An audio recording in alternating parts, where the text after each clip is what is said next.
দুর্বলতা থেকে দুর্বলতা কাটিয়ে সবল একটা জাতি হইতে পারতেছে না, তার কারণ হলো জ্ঞানের অভাব। কিসের অভাব? আওয়াজ করে বলেন, কিসের অভাব?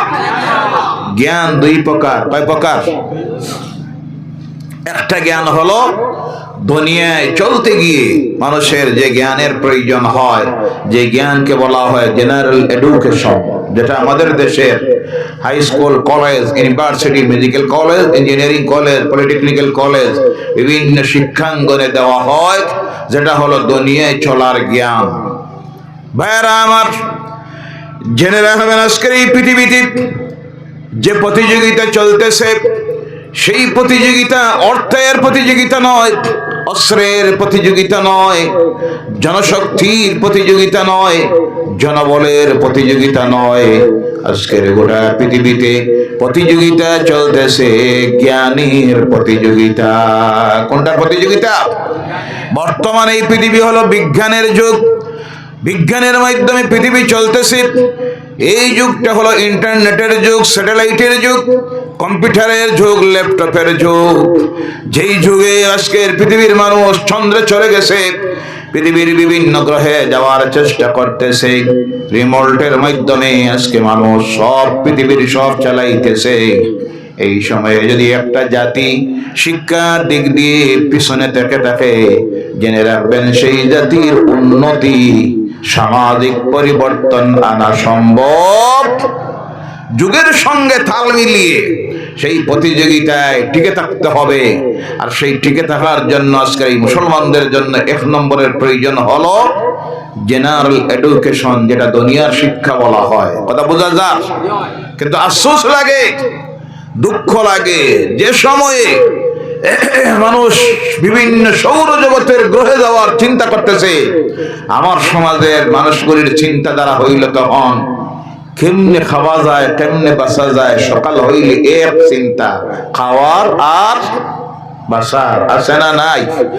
দুনিয়া ঘুরলে মারা যাবে, যাওয়ার যাও, আমার সেই চিন্তা করে লাভ নাই। আমি হইলাম গরিব মানুষ, সাধারণ মানুষ, দুর্বল মানুষ, আমি খাইতাম কিলা, বাঁচতাম কিলা, পেট বাঁচাইতাম কিলা। এই চিন্তা দ্বারা কোন সুস্থ মস্তিষ্কের মানুষের হইতে পারে? এই চিন্তা দ্বারা হলো জন্তু জানোয়ারের। কার কথা বলেন? কারণ হলো একটা জন্তুকে যদি সকালবেলায় তার ঘর থেকে মালিক যখন ছাড়ার পরে তার একটাই চিন্তা ব্রেইনে থাকে, মাথায় থাকে, কোন জায়গায় যাব, কেমনি গিয়ে পেট ভরবো, বাড়িতে বিকাল বেলায় ঘুরে আসবো।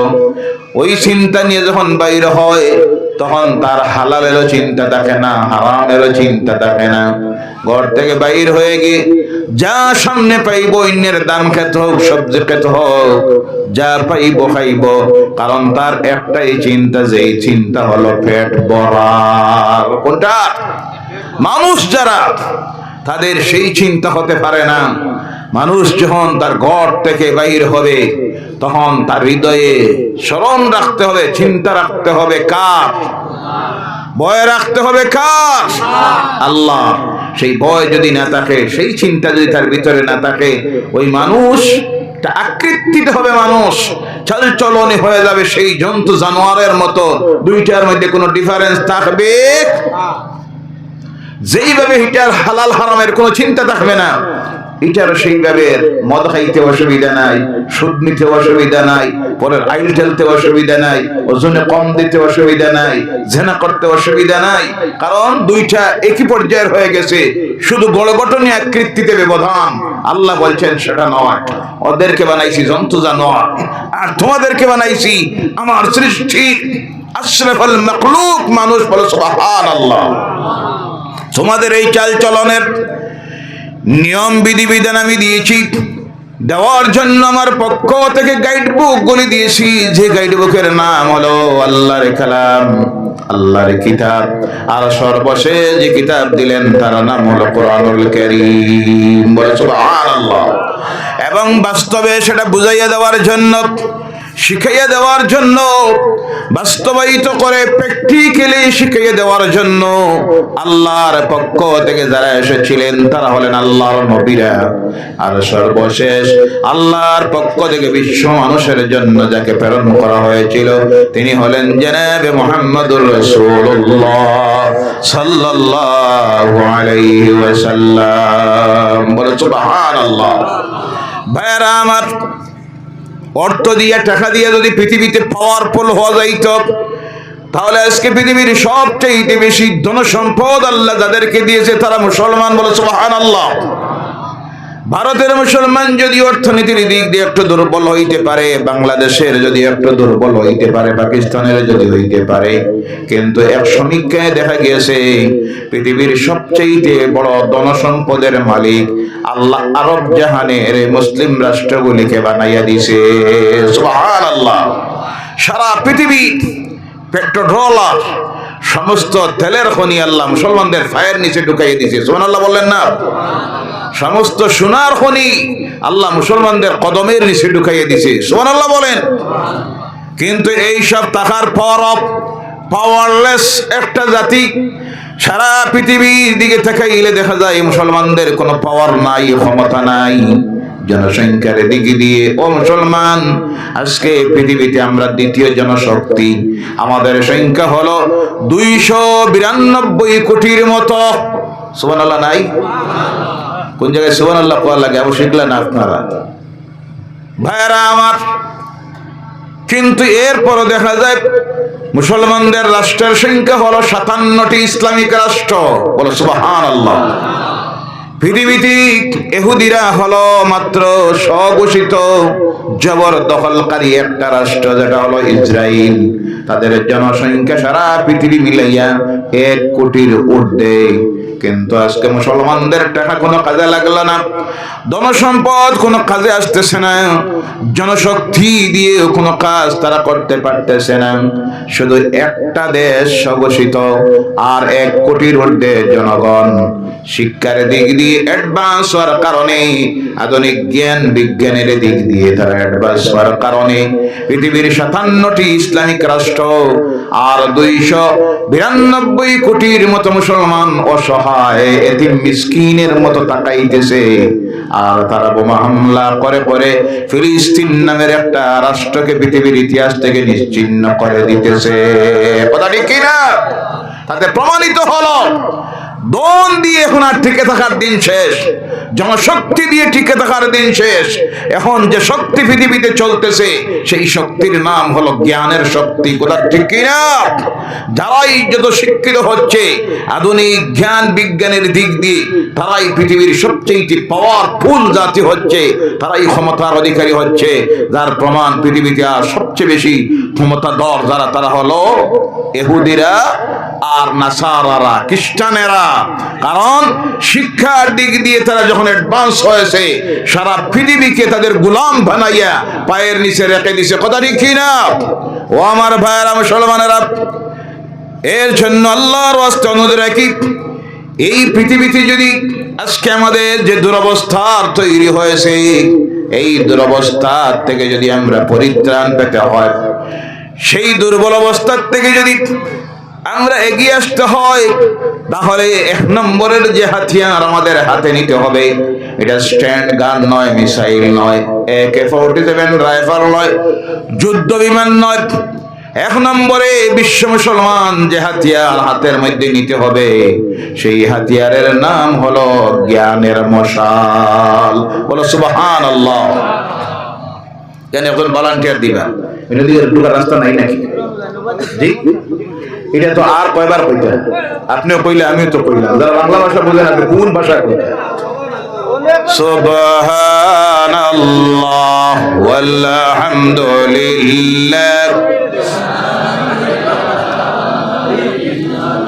সুবহানাল্লাহ ওয়ালহামদুলিল্লাহ,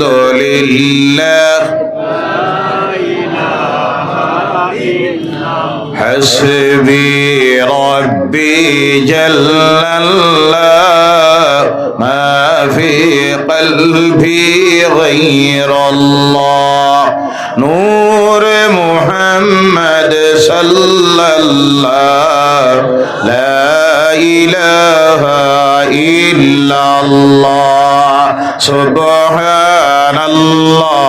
ওয়ালহামদুলিল্লাহ ওয়া লা ইলাহা ইল্লাল্লাহ লা ইলাহা ইল্লাল্লাহ মুহাম্মাদুর রাসূলুল্লাহ সাল্লাল্লাহু আলাইহি ওয়াসাল্লাম।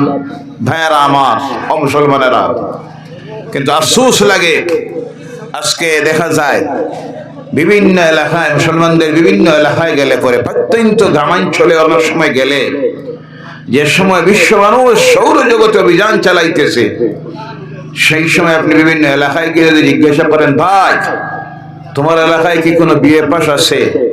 হুজুর 2 গ্রামে একটাও নাই। নাউযুবিল্লাহ বললেন না? এমন এলাকা আছে না নাই? নাউযুবিল্লাহ বলেন, নাউযুবিল্লাহ। যেখানে বিয়ে পাস নাই, আপনি সেখানে গিয়ে যদি খুঁজাইন MBBS pass, PhD pass, MPhil pass, engineer, doctor, তারপরে OC, DC, SP, IGP, DIG, SCS cadre, APSC cadre পাওয়া যাবে নাই। সৈন্যের কোটায় পৌঁছে গেছে। কারণ হলো আমাদের সমাজের চিন্তাধারা। ছেলে মাত্র ক্লাস 9 পড়ছে। কোন ক্লাস? বাপে কয়, বাবারে তোমার আর মাস্টার হওয়ার দরকার নাই, খাইতে বাঁচতে কি লাগে চিন্তা করো। নাউযুবিল্লাহ বললেন না? নাউযুবিল্লাহি মিন যালিক। এই চিন্তাধারার মানুষ যদি আমার সমাজে থাকে, এই জাতির উন্নতি পরিবর্তন কোনো কিছু দিয়ে সম্ভব।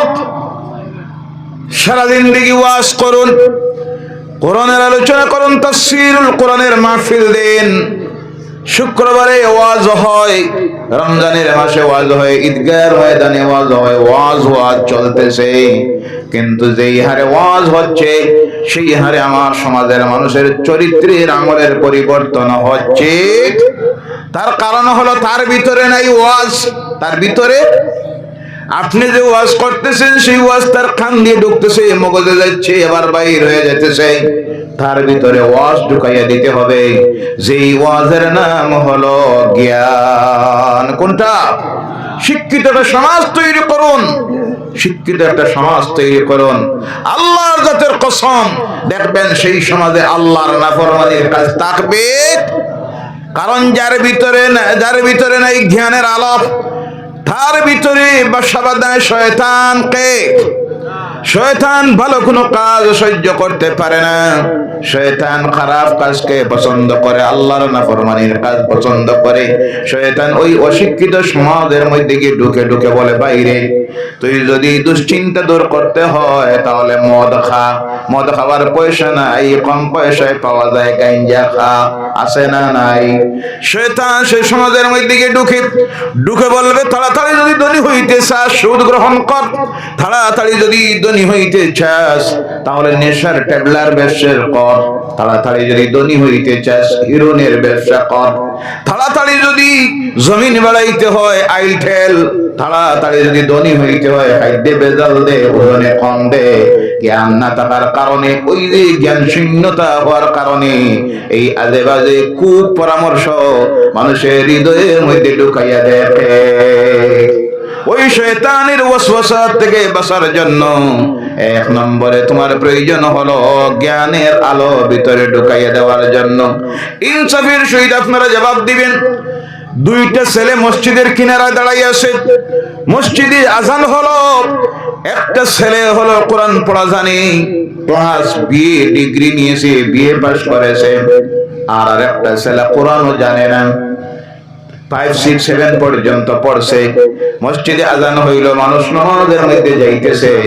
দেখবেন ওই শিক্ষিত যে ছেলেটা, তার বিবেক তখন তাকে বাধা দেয়, আমি একটা বিএ পাস ছেলে, আমি কোরআন শরীফ পড়া জানি, আর মানুষ মসজিদে যাইতেছে, আমি মসজিদের কিনারে দাঁড়াইয়া থাকবো, লোক লজ্জায় দেখবেন মসজিদে চলে যায়। কথা ঠিক কিনা?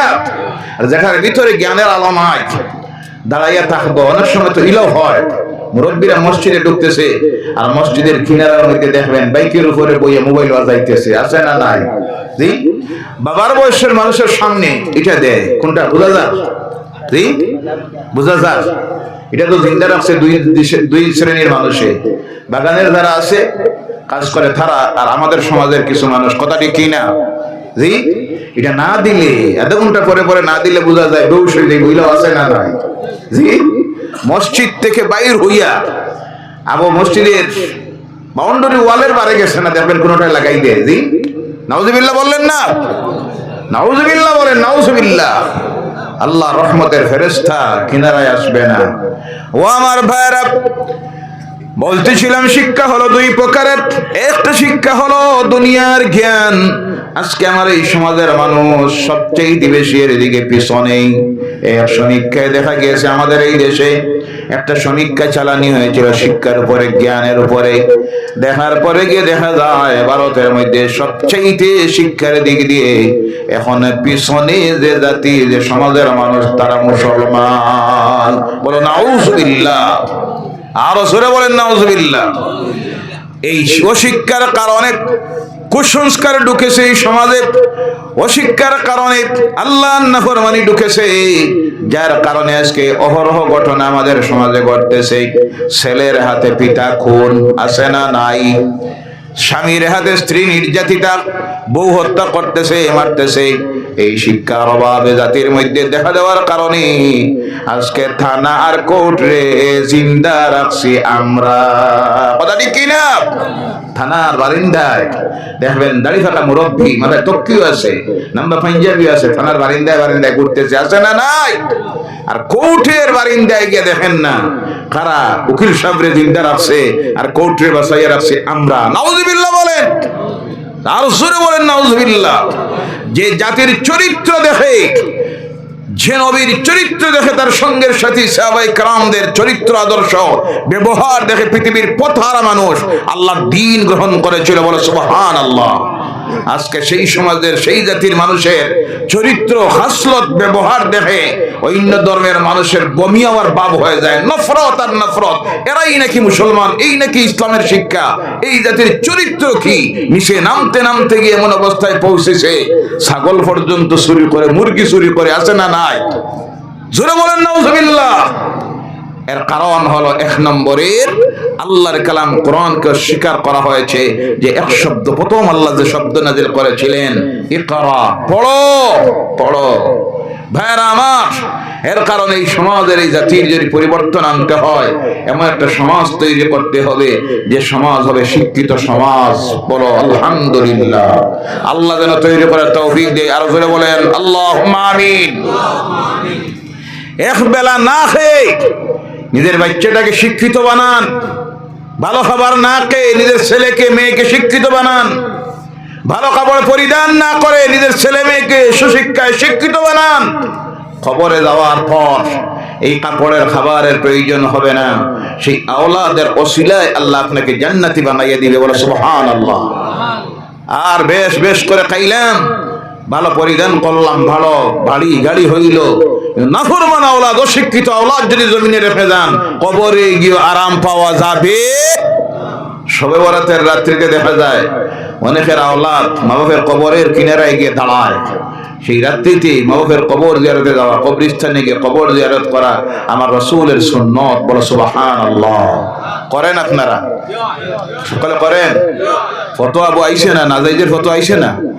জি, তখন তো এটা বার করে দিছে, এই দিন কোনো ইবাদতই নেই, মসজিদে কোনো ইবাদত নেই, কবরস্থানে আবার যাওয়া। কেন বলে ইবাদত? যার যেখানে ইচ্ছা হয় বাড়িতে গিয়ে করে, বাড়িতে গিয়ে খবর লেগে দেখা যায় ঘুম আর ঘুম দিতে আছে। জি, মসজিদে যদি থাকেন একত্রিত ভাবে ইবাদত করেন, একজনের দেখা দেখি আরেকজন নামাজ পড়ে, জিকির করে, সম্মিলিত ভাবে করেন, দেখা দেখি আরেকজনের ঘুম যায়, তখন বেশি বেশি করে ইবাদত করা যায়। সর্বসম্মত উলামায়ে কেরাম, উলামায়ে দেওবন্দ বলুন আর আহলে সুন্নাত বলুন, প্রত্যেকের দেখেছি অভিমত হলো মসজিদে যদি এইভাবে ইবাদত করে তাতে কোনো অসুবিধা। সম্মিলিত ভাবে সেই রাত্রি সবচেয়ে বড় একটা ইবাদত হলো যে ইবাদত কবর জিয়ারত করা। কি জিয়ারত করা? আমার রাসূলের সুন্নাত। আল্লাহ যেন প্রত্যেককে করার তৌফিক দেয়। সকলে বলেন আল্লাহুম্মা আমিন। অনেকের ছেলেরা দেখা যায় সেই দিন বাবার কবরের কিনারায় গিয়ে দাঁড়ায় আর দুই চোখের পানি ছেড়ে দেয়, আল্লাহর কালাম কোরআনুল কারীম থেকে তিলাওয়াত করে, দুই হাত আল্লাহর দরবারে তোলে আর তোলে কান্দিতে থাকে, রব্বিরহামহুমা কামা রাব্বায়ানি সগীরা। আর অনেকের ছেলে সেই দিন দেখা যায় মানুষ মসজিদে যাইতেছে, নামাজ আসার জামাতে পড়তেছে, নফল নামাজ করতেছে, মিলাদুন নবীর মাহফিল করতেছে, জিকির আজকার করতেছে, অনেকে তাহাজ্জুদ পড়তেছে, কিন্তু অনেকের ছেলে দেখা যায় সেই দিন মসজিদের কিনারায় আসে না নাই। এই আওলাদের রাখিয়ে যাওয়া কোনো কাজে লাগলো? সারা জিন্দেগি যার জন্য আপনি কাটাইয়া দিলেন, সেই আওলাদ আজকে কবরে যাওয়ার পরে কোনো কাজে লাগতেছে না। এর জন্য আমার ভাইয়ের, আমার বলার উদ্দেশ্য হলো, এক নম্বরে আমাদের জন্য প্রয়োজন হলো এই দুনিয়ার শিক্ষা। দুই নম্বরে আমরা মুসলমান অন্যান্য ধর্মাবলম্বী ভাই বোনদের মতো আমরা নয়, যারা তাদের শুধু দুনিয়ার শিক্ষা হলে চলে, পরকালীন জীবনের কোনো চিন্তা নাই, এর কারণে তাদের ধর্মীয় কোনো জ্ঞানের প্রয়োজন হয় না। আমরা মুসলমান যারা, আমাদের আরেকটা বিশ্বাস আছে, এই দুনিয়ায় আমরা চিরস্থায়ী নয়, আমরা চলে যেতে হবে পরকালের জীবনে আরেকটা জায়গায়, যেটার নাম হলো কবর, যেটার নাম হলো হাসর, যেটা হলো মিজান ফুলসিরাত। আমাদের চিরস্থায়ী জায়গা হলো জান্নাত, আর আল্লাহর নাফরমানি করে যদি যাই তাহলে হলো দোজখ। ওই পরকালীন জীবনের জ্ঞান অর্জনের জন্য দুনিয়ার জীবনে চলতে গিয়ে আমাদের কিছু সিস্টেম নিয়ম কানুন আছে, এই সমস্ত কিছু করতে গিয়ে আমাদের যে জ্ঞানের প্রয়োজন, সেই জ্ঞান হলো আল্লাহ প্রদত্ত ওহীর জ্ঞান, যে জ্ঞানের নাম হলো কোরআনুল কারীমের জ্ঞান। যেইভাবে দুনিয়ায় চলতে গিয়ে দুনিয়ার জ্ঞানের জেনারেল এডুকেশনের প্রয়োজন, যেটা অর্জন করা ফরজ, অনুরূপভাবে আল্লাহ রাব্বুল আলামিনের পরিচয় পেতে গিয়ে, হালাল হারাম চিনতে গিয়া, পরকাল চিনতে গিয়ে, আল্লাহর ভয় অন্তরে ঢুকাইতে গিয়া আর একটা জ্ঞান অর্জন করা আমাদের জন্য ফরজ, যে জ্ঞান হলো কোরআনুল কারীমের জ্ঞান। কিসের জ্ঞান? কোরআনের জ্ঞান। সেই জ্ঞান দেওয়া হয় ইসলামিক রাষ্ট্রগুলিতে, স্কুল কলেজ ইউনিভার্সিটিতে আছে ধর্মীয় জ্ঞানের ব্যবস্থা। আমাদের এই দেশ ধর্ম নিরপেক্ষ রাষ্ট্র, সেকুলার শিক্ষা ব্যবস্থা, ধর্ম নিরপেক্ষ শিক্ষা ব্যবস্থা আমাদের দেশের school college university medical college engineering college polytechnical কলেজে ধর্মের শিক্ষা দেওয়া হয় না। এই ধর্মের জ্ঞান অর্জনের জন্য একটা মাত্র আমাদের ব্যবস্থা, সেটা হলো প্রাথমিক ইসলামিক শিক্ষা ব্যবস্থা, যেটাকে বলা হয় মক্তব শিক্ষা। কিন্তু আজকে এই জাতির এখনো ওই 50, 100, 200 বছর আগের যে ব্যবস্থায় ছিল প্রাথমিক ইসলামিক শিক্ষা ব্যবস্থা, আজও সেই ধারাবাহিকতায় চলতেছে, যে চলার কারণে এখনো পর্যন্ত দেখা যাইতেছে আমাদের সমাজের শতকরা 95% মুসলমান। 1500 বছর হয়ে গেল আল্লাহর কালাম কোরআনে আসার, কিন্তু মুসলমানদের মধ্যে শতকরা 95% মুসলমান এখন পর্যন্ত কোরআন তিলাওয়াত জানে না। নাউযুবিল্লাহ বললেন না? 2 নম্বরে আজকে তো এমন অবস্থার মধ্যে গিয়ে পৌঁছতেছে আমার এই সমাজ, যে সমাজের মধ্যে দেখা যাইতেছে মুসলমান আপনাদের এলাকায় নাও থাকতে পারে, কিন্তু বিভিন্ন জায়গায় আজকে দেখা যায় 40-50% মতো মুসলমান তৈরি হচ্ছে শতকরা, যারা ভালোভাবে শুদ্ধভাবে নামাজ পড়া জানে, ওযু করাও জানে না, গোসল করাও জানে না, হালাল কারে পায় জানে না, হারাম কারে পায় জানে না, মা বাবার সঙ্গে কি ব্যবহার করতে হয় তাও জানে না, জানাজার নামাজ কেমনে পড়তে হয় এটাও জানে না, বিবাহ করলে স্ত্রীর প্রতি কি হক অধিকার তাও জানে না, মা বাবার সঙ্গে কি খেদমত দিতে হয় তাও জানে না। এই জানার জ্ঞান যেখান থেকে পাওয়ার প্রয়োজন ছিল সেখান থেকে সে গ্রহণ করতে পারতেছে না। না করার 2টা কারণ হলো, একটা কারণ হলো কিছু সংখ্যক অভিভাবকেরা আছে, ছেলে মেয়েদের বয়স 8-9 বছর হওয়া মাত্র বলে, বাবারে তোমার আর মক্তবে যাওয়ার দরকার নাই, যা শিখছো যথেষ্ট, তুমি আর মূল্যগুলো হওয়ার দরকার নাই। নাউযুবিল্লাহ বলেন। যে বাচ্চাটাকে মক্তব থেকে বঞ্চিত করা হইল, এখন পর্যন্ত শুদ্ধভাবে কোরআনের 2টা সূরাও জানে, পরবর্তীতে যখন বড় হইল লজ্জা শরমে আর শিখতে চায় না। এর কারণে দেখবেন অনেক সময় নামাজ পড়তে মন চায় কিন্তু মসজিদে যায় না, কারণ গেলেই তো ধরা পড়বো আমি নামাজ জানি না। শুক্রবারে যায়, গিয়া পড়ে 2 রাকাত, কয় রাকাত? আগে যায় না, কারণ গেলে তো সমস্যা আছে, আরো 4 রাকাত পড়া লাগবে কমপক্ষে। কত ঝামেলা হইব, খেয়ে দেখবো দেখে হইব আরে বেটা 2 বাচ্চার বাপ হইছে তেমন নামাজ জানোস না। এর কারণে যায় 2 রাকাত, এটা তো সহজ। একটা দায়িত্ব বিহাজাল ইমাম, ড্রাইভার তোমার গাড়ি চালাও, আসসালামু আলাইকুম রাহমাতুল্লাহ, আসসালামু আলাইকুম রাহমাতুল্লাহ, আমি আমার আস্তে আস্তে বাড়িতে রওনা, অসুবিধা নাই। এর কারণে বেশিরভাগ যারা 2 রাকাত পড়ে জুমার নামাজ, ওইগুলির নামাজ জানা থাকলে কোনো সময় তারা কমপক্ষে অত কষ্ট করে শুক্রবারে আইলো, কাপড় ধইল। কিছু মুসলমান তো আছে তারা সপ্তাহে 1 দিন উযু করে আর কাপড় ধোয়, আছে না নাই? কোন দিন? এরা মুসলমান বছরের সপ্তাহে 6 দিন তার শরীর নাপাক থাকে, কাপড় নাপাক থাকে। নাউজুবিল্লাহ বললেন না? যা শরীর নাপাক, কাপড় নাপাক, এটা কার বন্ধু? শয়তানের। কার? শয়তানের বন্ধু। শয়তান ঘাড়ে উঠে আর দুনিয়া সব আজে বাজে সব শিখাইয়া দেয়। এজন্য পরিষ্কার পরিচ্ছন্নতার পাঠ দিয়েছে ইসলাম। আল্লাহ রাসূল বলছেন আত-তুহুরু নিসফুল ঈমান, সুবহানাল্লাহ। পরিষ্কার পরিচ্ছন্নতা হচ্ছে ঈমানের অর্ধেক। আমার আল্লাহ তার কালাম কোরআনুল কারীমে বলছেন ইন্নাল্লাহা ইউহিব্বুল মুতাতাহহিরিন। আল্লাহ পরিষ্কার পরিচ্ছন্ন যারা থাকে তাদেরকে আল্লাহ ভালোবাসেন। সুবহানাল্লাহ বলেন। সুবহানাল্লাহ।